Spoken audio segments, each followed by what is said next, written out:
Oi, gente, boa noite. Tudo bem com vocês? Boa noite. Oi, Gabriel, bem-vindo. Tudo jóia?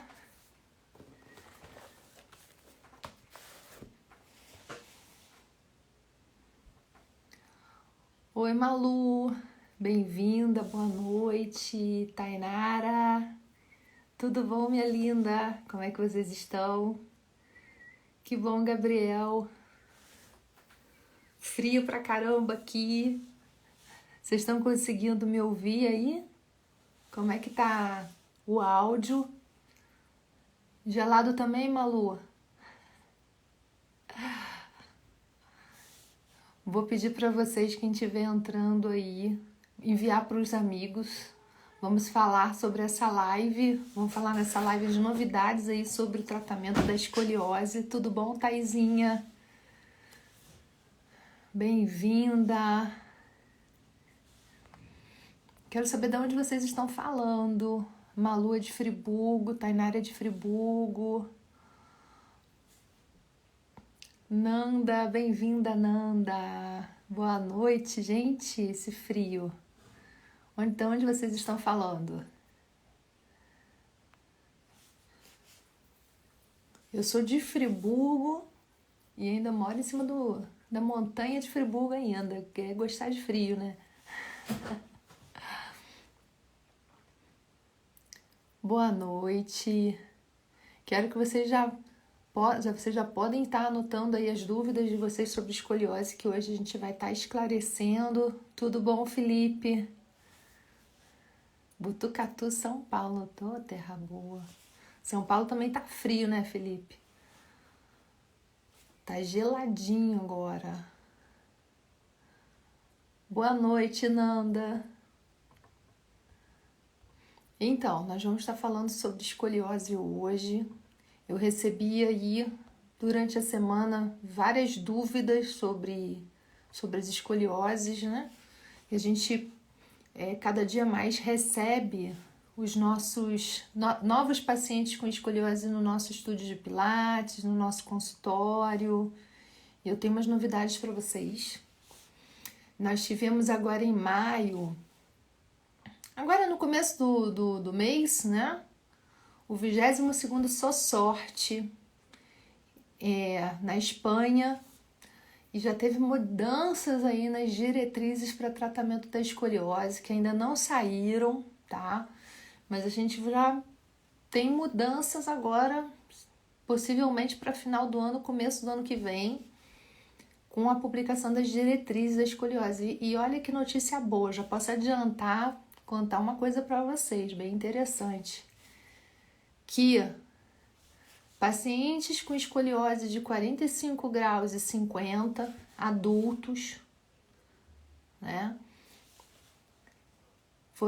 que foram diagnosticados com escoliose, precisam ser tratados. Não é só deixar como a gente antigamente achava, agora não tem mais jeito, não. Precisam ser tratados com fisioterapia específica, né? Precisam fazer atividade física. Eu sou de um tempo que não podia fazer atividade física. É recomendado pela Sociedade Científica Internacional de Tratamento Não Cirúrgico da Escoliose que esses pacientes precisam fazer atividade física, podem fazer atividade física. E olha só, adolescentes, né, com prognóstico de cirurgia, 40, 45, 50 graus, que antes era preconizado que operassem mesmo, já estão tendo resultados sem necessidade de cirurgia, olha que bacana, com tratamento conservador, com colete específico e fisioterapia específica. Antes era praticamente, né, um sinal de vamos para a cirurgia. Agora isso já está modificando segundo os novos estudos aí apresentados pela Só Sorte. Olha que bacana. Já estou adiantando para vocês, antes de rolar as diretrizes, essas notícias maravilhosas. Isso quer dizer que nós, profissionais do movimento, vamos precisar estar ainda mais preparados, né? Porque antes o que era predominantemente cirúrgico, agora vai vir para nossa mão. Então, preparem-se aí, escoliose de 40, 45, 50 graus, a gente vai precisar tratar. Vai precisar trabalhar, mais do que nunca, viu, gente? E tô trazendo umas perguntas aqui. Queria que vocês também me fizessem perguntas. Se alguém tem dúvida aí de pacientes, adoro responder. Estou à disposição também para quem quiser me enviar raio-x no privado, resultado de raio-x, tá, gente? A gente está à disposição aí para discutir, para conversar e para somar, tá? Então, quem quiser me perguntar, fique à vontade. Já vou começar a passar para vocês aqui algumas perguntas que me fizeram durante a semana, na caixinha. Então, primeiro, o que é escoliose? Parece ser fácil essa pergunta, o que é escoliose, né? Qualquer desvio para o lado da escoliose? Não. Existem os desvios posturais e as escolioses, né? Até 10 graus é visto como um desvio postural. A partir de 10 graus, pelo ângulo de Cobb, é visto como uma escoliose. Ok, gente? Então, até 10 graus, a gente fica de olho. Se for criança, mais ainda, a gente precisa ficar de olho porque tem aí a fase de crescimento. E eu já vi, gente, pacientes piorarem de 10 graus para 35 em 4 meses. Então, às vezes, nós recebemos esses clientes no nosso trabalho, 10 graus, ela pode ir para casa. Precisa ficar de olho, tá? O que causa, Maria, a pessoa ter escoliose? Então, Felipe, a escoliose chamada de, escoliose idiopática, né? Escoliose idiopática, anota aí, gente, acomete mais ou menos 80% das escolioses que vocês vão receber aí no estúdio de vocês, ou na clínica. O que é escoliose idiopática? Ela é chamada de escoliose idiopática ou verdadeira, tá? Não se tem ainda certeza absoluta do que causa essas escolioses, por isso que ela é chamada de idiopática. Pensa-se que pode ser problema de colágeno, né? Existem escolioses que também estão associadas a problemas congênitos, como por exemplo uma vértebra em cunha. Então ainda não se tem não se bateu o martelo ainda para saber, para dizer por que existe a escoliose idiopática, tá? Se é genética, se é familiar, ainda não se sabe. O que se sabe é que essa escoliose idiopática ela apresenta desvios posturais em 3 planos do movimento, tá? Então vamos lá. Quais são os 3 planos? Como que essa escoliose ela vai se comportar? O que a gente já conhece, né? Que imaginava-se que era uma escoliose, mas não é só o desvio lateral. Um plano. Segundo plano, rotação, plano transverso. Então, essas vértebras elas vão estar inclinadas e rodadas, ok? E terceira situação, essas vértebras vão estar em extensão, formando dorso plano, ou vão estar em flexão, formando a hipercifose. Então, o mais comum é se achar escolioses com extensão, aquele dorso plano. Isso é interessante porque a gente já tem que desconfiar. Tem situações clínicas, como por exemplo, o ombro mais alto que o outro. Tem até uma pergunta aqui que está falando sobre isso. Meu filho tem ombro mais alto, pode ser escoliose? Pode ser escoliose, sim. Pode ser uma retração do trapézio, pode ser uma tensão de musculatura acessória, mas das possíveis análises, uma das possíveis causas da escoliose. Perdão, gente, uma das possíveis situações é um ombro mais alto que o outro, tá? Então, pode ser uma situação de escoliose. Então, a gente tem que analisar. Então, surge uma criança no teu consultório, você vê um ombro mais alto que o outro, já podem pegar e fazer o teste de Adams. Deixa eu ver se eu consigo mostrar aqui para vocês o que é o teste de Adams. É um teste que a gente pode tranquilamente fazer no consultório. Vê se vocês conseguem ver aí. Que é a famosa roda de bicicleta ou a flexão anterior do tronco.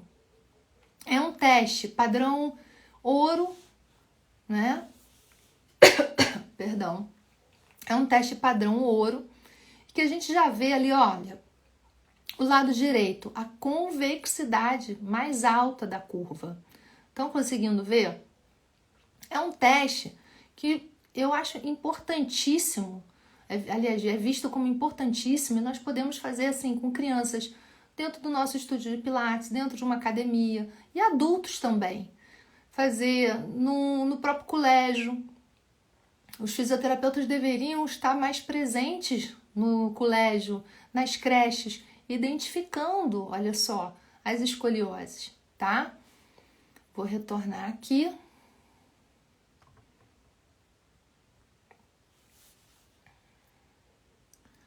Opa!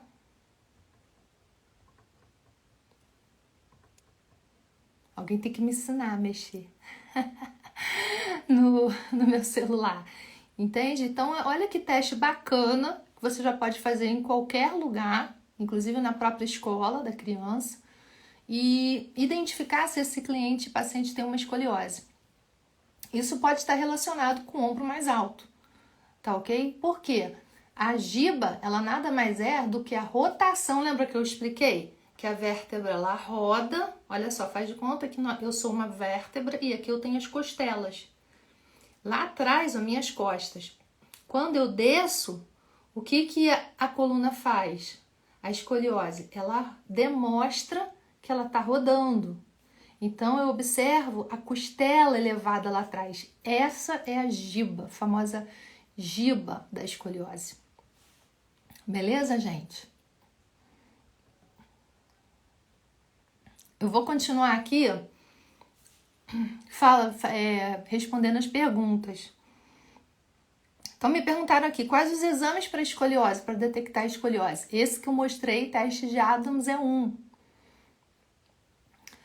O exame padrão ouro é um exame relativamente barato, que é o raio-x.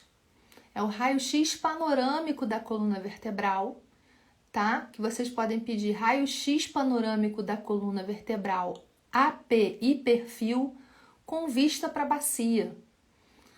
Porque nesse raio-x, que é padrão ouro, segundo a sua sorte, e nós podemos observar vários dados importantíssimos. Vou mostrar aqui para vocês. Deixa eu ver se eu consigo colocar aqui o raio-x. Não vou conseguir. Mas a gente consegue ver lá, rotação vertebral. A coluna inclinada para a direita, certo? Com a rotação da vértebra para a direita. Olha só, onde nós veríamos a giba desse paciente quando ele fizesse a roda de bicicleta? À direita.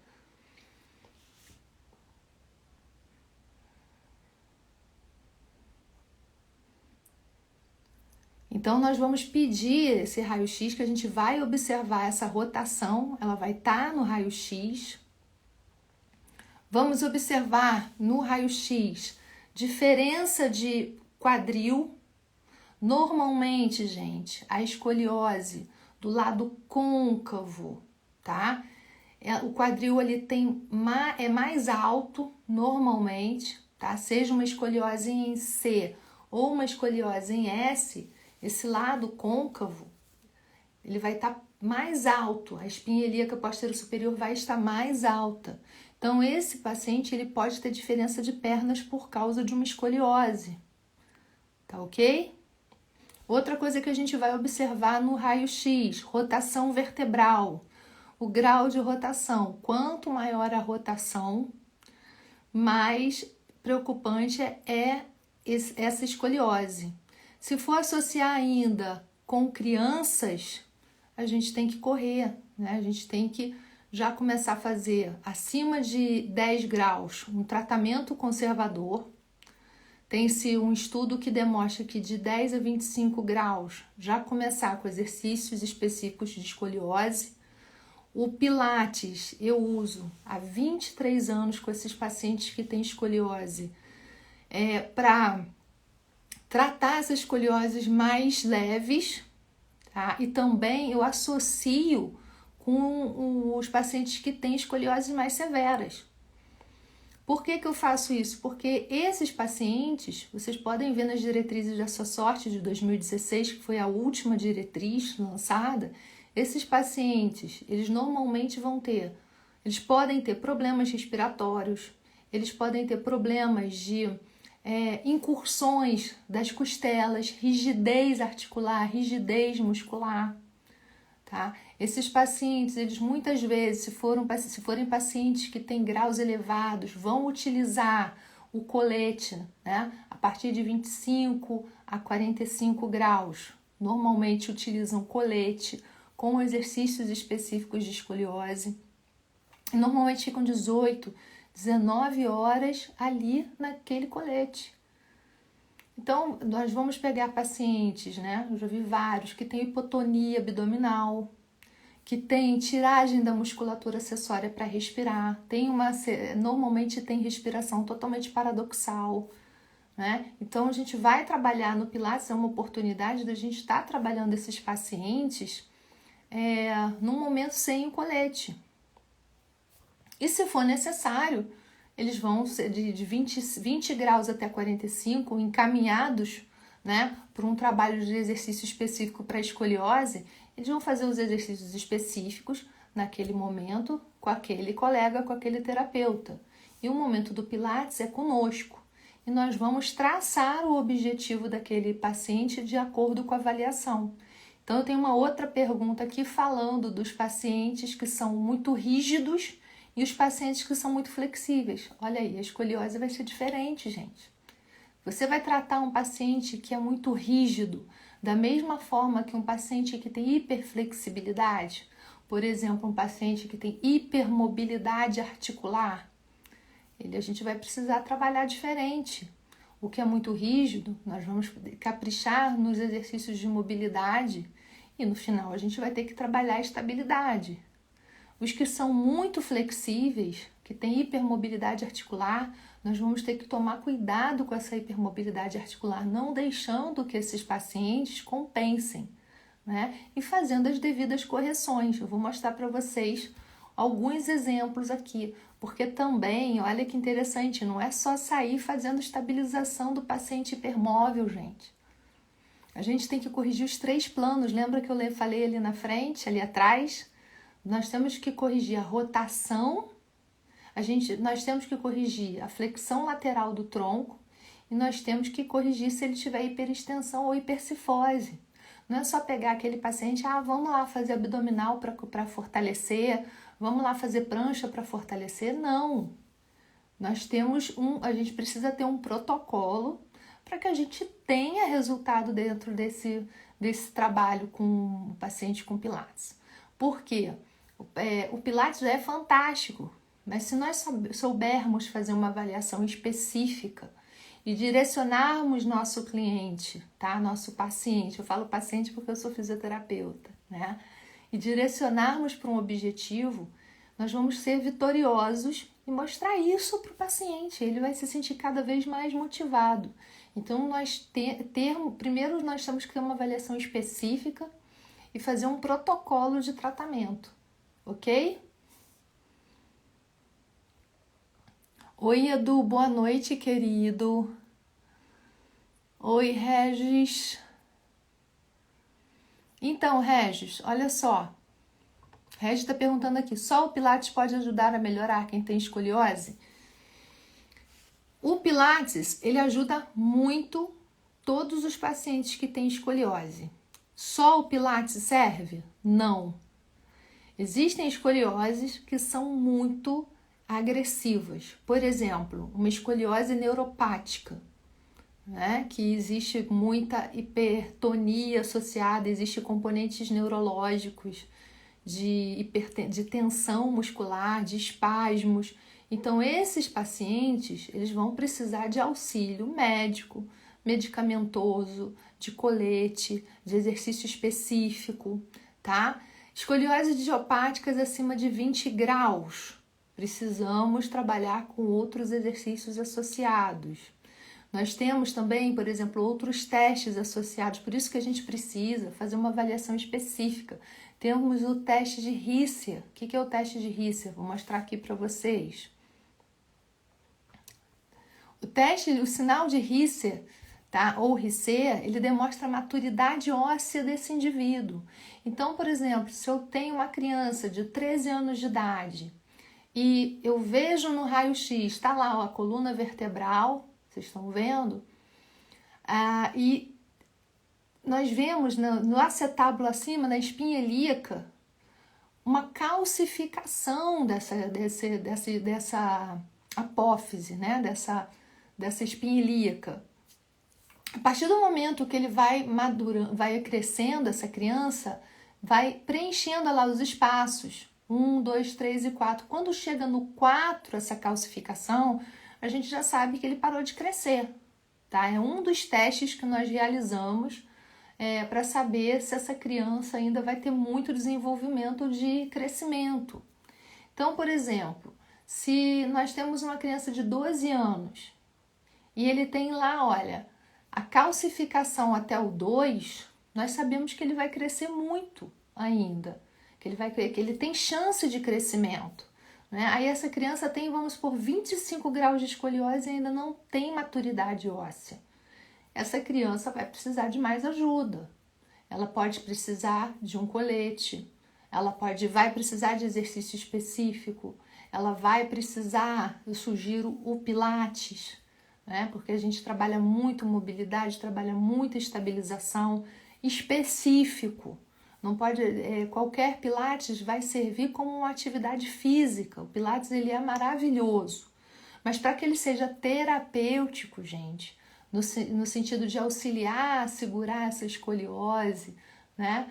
E conseguir obter mais resultados respiratórios, de mobilidade, enfim, de disfunções, de dor que esse paciente vai ter, ele precisa que seja centrado, né? O Pilates, eu tenho um amigo que ele fala, o Pilates ele é tão maravilhoso que por si só ele dá resultado.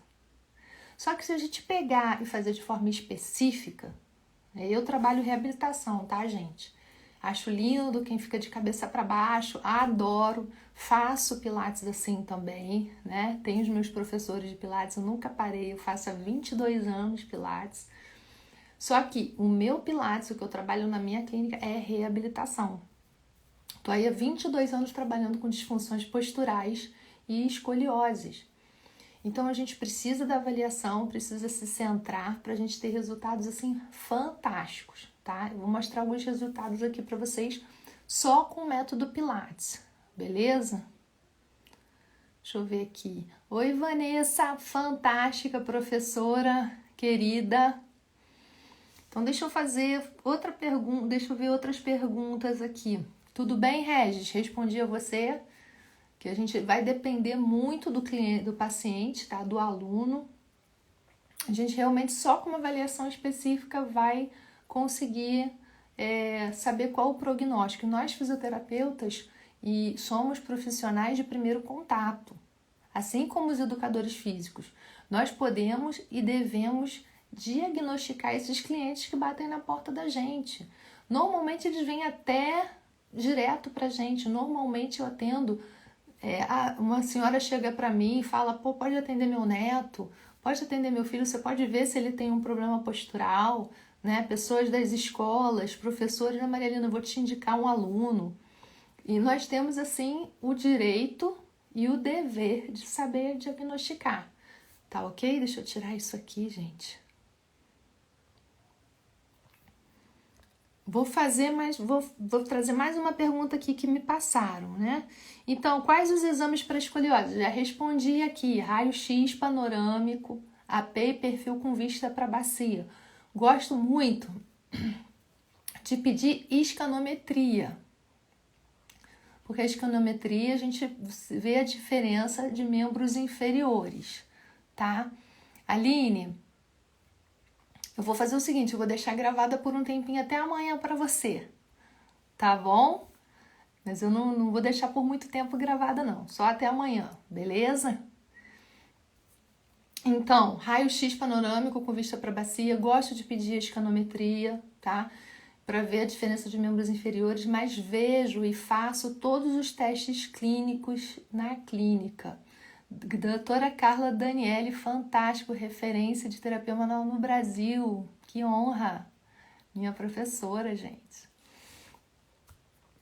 Então, faço os testes clínicos, porque eu não abro mão de fazer os testes clínicos. Então, nós temos um teste, vou mostrar um teste clínico muito bacana, que vocês já podem fazer aí com os clientes de vocês, tá?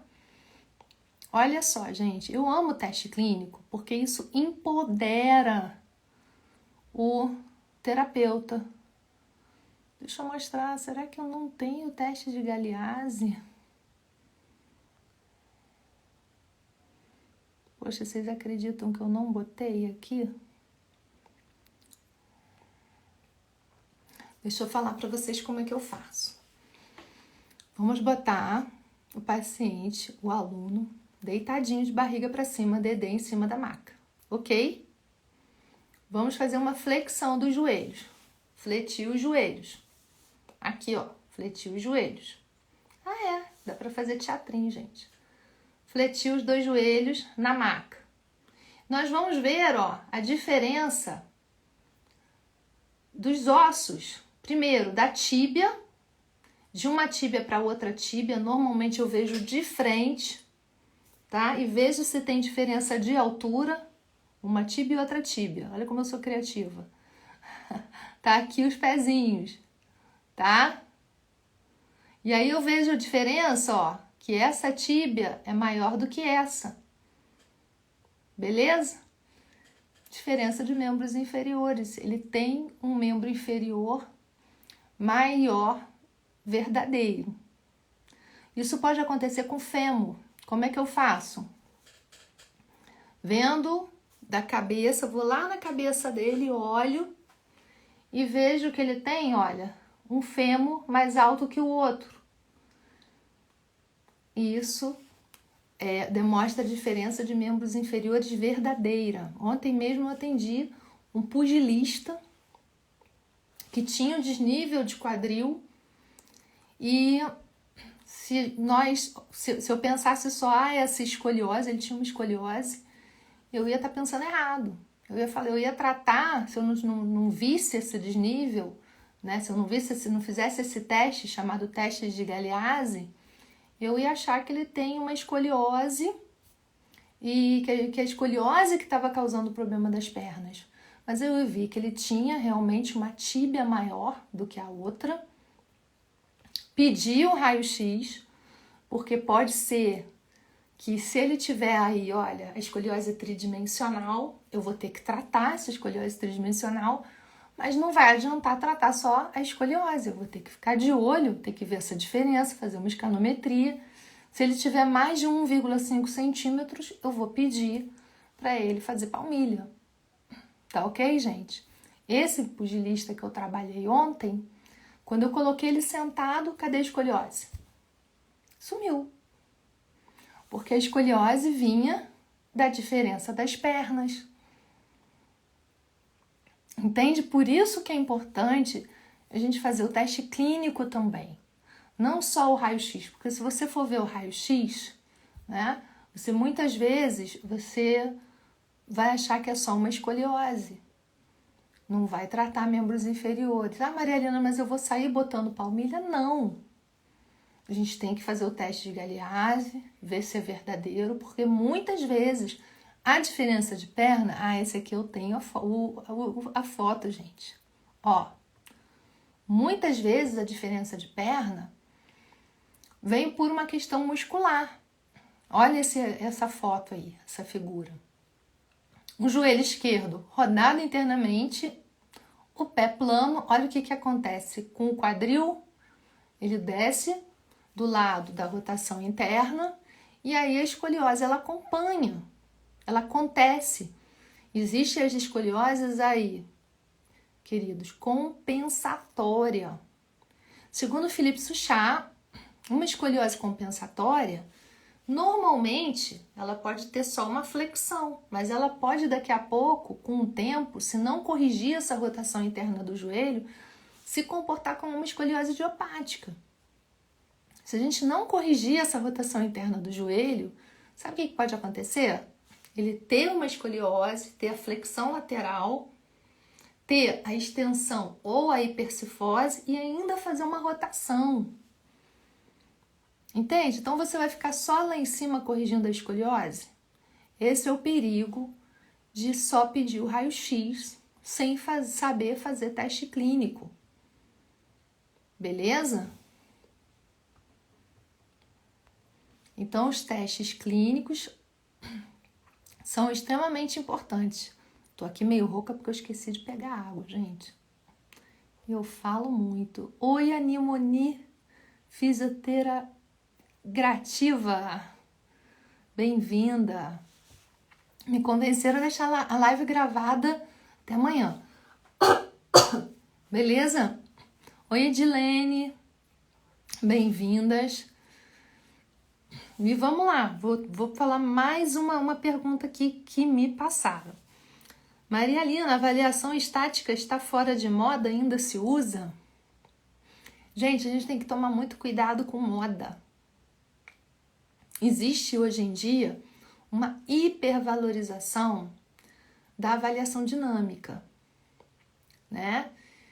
E, agora tudo é avaliação dinâmica. Quer dizer que eu vou jogar fora a avaliação estática? De forma alguma, ainda mais na escoliose. Nós precisamos ainda da avaliação estática, porque nós vamos aferir, né, as curvas, se a coluna é plana, se tem uma hipercifose, se existe um ombro mais alto que o outro, se existe triângulo de Tales mais alto, se existe espinha ilíaca posterior superior mais alta, se existe rotação interna de joelhos ou rotação de coxa, se existe pé plano. Precisamos aferir tudo isso numa escoliose. Se tem um quadril retrovertido e o outro anteroversão, tá? Então, nós vamos observar a avaliação estática. Existem as avaliações dinâmicas, como eu passei aí para vocês, né? O teste de Adams, que é a flexão anterior do tronco, onde você observa a gibosidade desse paciente. É um teste extremamente fidedigno. Existem outras avaliações dinâmicas, mas a avaliação estática vai servir muito, tá? Para avaliar quem tem escoliose, inclusive o grau de rotação que nós conseguimos observar que existe com a rotação do tronco, com uma mão na frente e a outra lateral atrás, né? Então tudo isso a gente tem que observar na avaliação estática e vale a pena e ainda está se usando, tá? Boa sorte aí! Animoni fisiointegrativa. Você acaba com a minha língua presa, né? Manda notícias. Mais perguntas aqui. Querem mandar perguntas? Olha só essa pergunta. Escoliose ou hipercifose? Qual eu trato primeiro?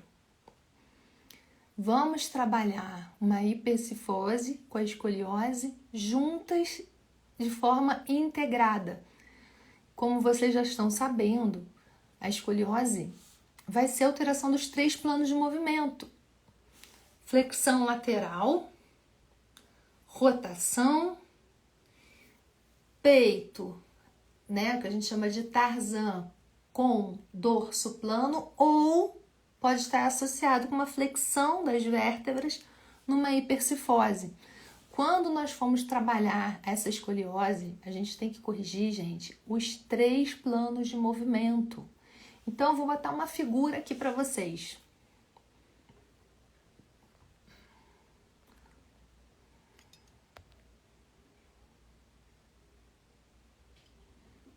Ai, não tá dando certo.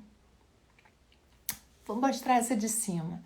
Essa cliente de cima aqui, eu tô fazendo uma correção tridimensional com isometria, olha aí, auxiliada pela bola. O que eu tô fazendo? Ela tem uma escoliose dorsal e uma escoliose lombar. Eu tô fazendo isso, gente, ó, abrindo a escoliose lombar e abrindo a escoliose dorsal. Corrigir um plano. Depois eu vou com a minha mão e auxilio, olha, ela rodar, derrotar a vértebra. Lembra que eu falei que a vértebra está rodada?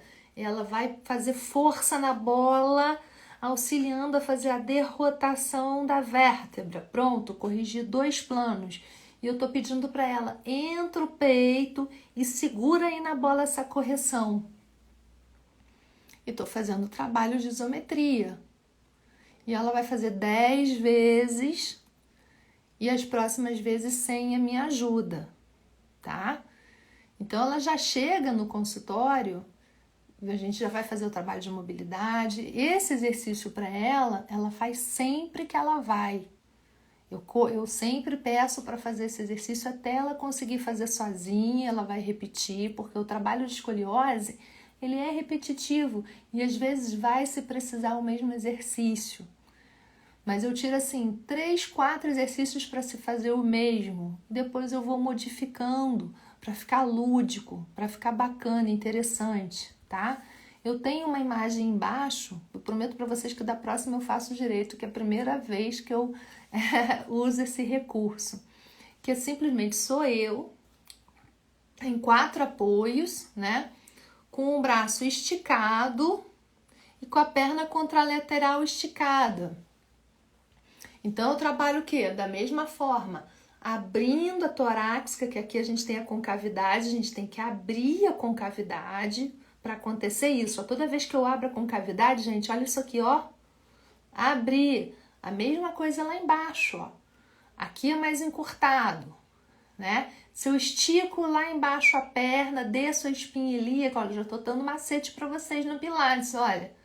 Eu posso manter levando a perna lá na parede, ó, 4 apoios com a perna lá na parede, ó, esticando. Eu consigo trabalhar um plano, tá? É um macete para a gente conseguir alinhar essa escoliose. E deixo a pessoa ficar ali 10, 20 segundos, o quanto ela aguentar. Faço 4, 5, 6 repetições, tá? E a gente vai trabalhando a escoliose. É o que eu tô falando com vocês, não é algo de só segura aí, vamos fazer exercício de estabilização. Não, a gente tem que ter estratégia para a gente ter um excelente resultado e encantar nossos clientes. Deixa eu tirar. Prometo que da próxima vez eu vou colocar as fotos direito, porque como eu falei, eu aprendi agora que dá para fazer isso nesse celular. Beleza, gente? Então, escoliose e hipercifose, eu vou trabalhar do mesmo jeito, trabalhando as 2 situações. Hipercifose, trabalhando, levando o ar aqui no peito, ó. Então, a hipercifose com ou sem escoliose, eu posso trabalhando, abrindo o peito e trazendo o ar aqui para frente. Porque a hipercifose é o quê? Olha, pensa aqui no meu cachecol. A hipercifose faz isso, olha. Né? Quando a gente trabalha com cadeias musculares, trilhos anatômicos, com fáscia, o que a gente vê? Que a cadeia anterior, né? Ela pega desde a articulação temporomandibular, o céu da boca, né? E ele puxa anteriormente aqui, olha, muitas vezes pegando peitoral, pegando reto abdominal, né, transversos, se aprofunda em camadas até pegar lá por dentro da espinha ilíaca antero-superior. Então, hipercifose não é só fortalecer lá atrás. O que adianta fortalecer lá atrás se eu estou presa aqui na frente? Eu tenho que mobilizar essa cadeia anterior, abrir essa cadeia anterior para conseguir libertar lá atrás na hipercifose e assim sim fortalecer, né? Grande dorsal, trapézio inferior, mas a gente tem que liberar essa situação de pensar que só tem que fortalecer, né? Primeiro a gente tem que abrir, tem que ganhar espaço, tem que mobilizar, depois a gente pensa em fortalecer. E escoliose é a mesma coisa. Eu não vou pegar um paciente que já está super rígido, chateado, cansado, aborrecido, dentro de um colete, que está respirando mal, que demora 3, 4 dias para me encontrar lá, 18 horas no colete, vou chegar no estúdio e pedir para ele sair estabilizando e fortalecendo. Não é assim, né? Então, cada cliente é diferente. Nós vamos muitas vezes esse cliente vai chegar no meu estúdio, eu vou fazer uma avaliação, né? Normalmente, quando ele chega, é 1 hora de avaliação, primeiro dia. Depois eu faço umas microavaliações, que a gente tem como fazer isso, e a gente começa a trabalhar com um programa para esse cliente, né? Eu trabalho muito a respiração, muito com toning ball, colocando bola atrás das costas, deitando para abrir as costelas, mobilizar as costelas. Por quê? Olha que interessante. Lembra da liberação diafragmática que a gente estuda tanto? Foi-se descoberto que é impossível liberar o diafragma. Essa palavra, inclusive, está sendo muito discutida, não vou discutir aqui, tá? Essa palavra, essa liberação de diafragma. Mas é impossível, digamos assim, se liberar diafragma só com aquela massagenzinha que a gente aprende no abdômen. Porque o diafragma, ele está inserido nas vértebras lombares, ele está inserido, ele tem conexão com o quadrado lombar, com psoas, né? Com os multífidos, que por sua vez tem conexão com os transversos, que tem conexão com os peitorais. Então, assim, é tudo interligado, gente. Então, um macete fantástico para vocês. Bolinha, overball, deita com o seu paciente com as costas no overball, pode ser um pouquinho murcho, eu gosto muito do overball murcho, mais murcho, e pede para respirar. Vão lá, abre as costelas, retorna, abre, retorna, faz deitado de lado, abrindo as costelas lateralmente, né? Faz deitado de barriga para baixo com o overball no peito, levando o ar para as costas. Esse trabalho é excelente, tanto para escoliose quanto para lordose. É aquele assim kit dor e que serve para tudo, porque 99% das pessoas tem tendência à retração facial. A gente trabalha muito tempo sentado, muito tempo em pé, tem estresse, Então, todos os meus pacientes, eles passam, não gosto dessa palavra, protocolo, né, de liberação diafragmática, porque precisa. Inclusive, esses pacientes que têm hipercifose, que tem muita tensão no diafragma, né? Os pacientes que são retificados, eles têm muita tensão em cadeia posterior. Então, olha, eu coloco a bolinha aqui, peço para deitar e levar o ar lá para soltar a fáscia nas costas. Tá, gente? Pessoa que tem hiperlordose, coloca a bolinha na barriga, pode ser também uma toalha dobrada. Coloco na barriga e peço para levar o ar lá na lombar. Vocês já respiraram? Respirar pela lombar? Coloquem a mão aqui, ó. Peguem a mão aqui. Coloquem lá na lombar e levo o ar lá para a lombar. Vocês vão ver o quadrado lombar abrindo e fechando, né? E isso é excelente, sabe para quê? Dor lombar. O paciente chega no seu estúdio, você não sabe o que fazer de tanto que ele sente dor. Pede para ele respirar lá na lombar. Quando ele estiver em casa, passa esse exercício para ele, colocar a mão na lombar e respirar lá embaixo, abrindo a face lombar. Isso é uma mobilização facial fantástica para dor, para hérnia de disco, para hiperlordose, beleza, gente? Para hipercifose, para retificação torácica. É aquele trabalho que eu começo meu dia fazendo isso, pedindo isso para os meus pacientes. Beleza? Deixa eu ver uma coisinha aqui. Já estamos com 44 minutos, gente. Eu tenho uma lista de perguntas aqui, mas eu só vou responder mais uma. Olha só. Paciente com membro inferior curto, como faço para adaptar os exercícios? Essa pessoa falou assim, eu tenho medo de prejudicar, que ele tem um membro inferior bem mais curto que o outro. Como é que eu vou fazer nesse caso, gente?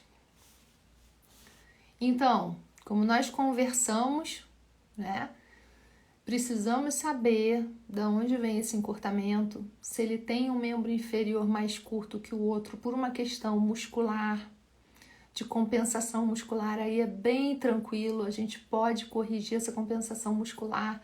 Muitas vezes essa escoliose some e a gente fica bem na fita, porque o fisioterapeuta o educador físico fez melhorar a minha escoliose. Era uma escoliose compensatória, mas você tem mérito, né? Então você corrigiu esse membro inferior mais curto devido a um encurtamento, e essa pelve voltou no nível e essa escoliose melhorou e ele parou de sentir dor.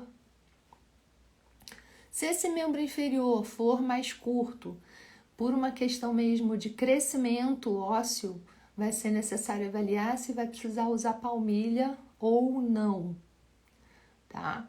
A gente tem que ver se esse paciente está adaptado ou não, vai ser benéfico para ele o uso dessa palmilha ou não. Vamos lá. Então, se esse cliente, olha só, eu vejo isso muito no estúdio. Às vezes o cliente usa palmilha, chega lá para fazer exercício e faz o exercício de pé sem a palmilha. A gente tem que colocar a palmilha para ele fazer o exercício de pé, gente. Ele não vive com a palmilha, não anda com a palmilha. Então, como que você vai colocar mais peso de um lado do que do outro se ele já está acostumado a usar aquela palmilha? A não ser que você esteja num processo de desmame da palmilha, que aí é outra situação. A escoliose ela pode estar cedendo, digamos, e aquele paciente, inclusive acontece com pacientes adultos, né, ganharem medida em membro inferior, porque você organiza a coluna, ele começa a melhorar daquela escoliose mesmo adulto, tá, gente? E você corre o risco de conseguir tirar aquela palmilha. Olha que interessante, já aconteceu várias vezes lá comigo, nesses 22 anos de experiência. Então, esses pacientes, o que eles têm em comum? Precisam de cuidados, precisam, de olho, ficar de olho. Precisam que vocês conversem com os médicos, é uma boa oportunidade para vocês conhecerem médicos, se aproximarem, né? A gente não pode cuidar dos pacientes de escoliose sozinhos, sobretudo aqueles com uma escoliose mais severa, mais agressiva. Ter contato com os profissionais que trabalham com prótese. Muitas vezes a gente precisa de apoio psicológico para esse paciente, né? Então, é um trabalho multidisciplinar, inclusive com o educador físico, que, à sua sorte, já publicou em suas diretrizes o quanto é necessário atividade física para esses pacientes. Tá ok, gente? Então, olha só, amores, estamos chegando aí a 50 minutos de live. Queria agradecer a presença de vocês, viu? E mandar um abraço para todos vocês. E eu estou à disposição para quem tiver dúvida. Podem perguntar aqui embaixo da live ou enviar lá pelo direct para mim. Tá ok? Um beijo, obrigada e ótima noite para vocês. Flávio, amo! Beijo, queridos, boa noite.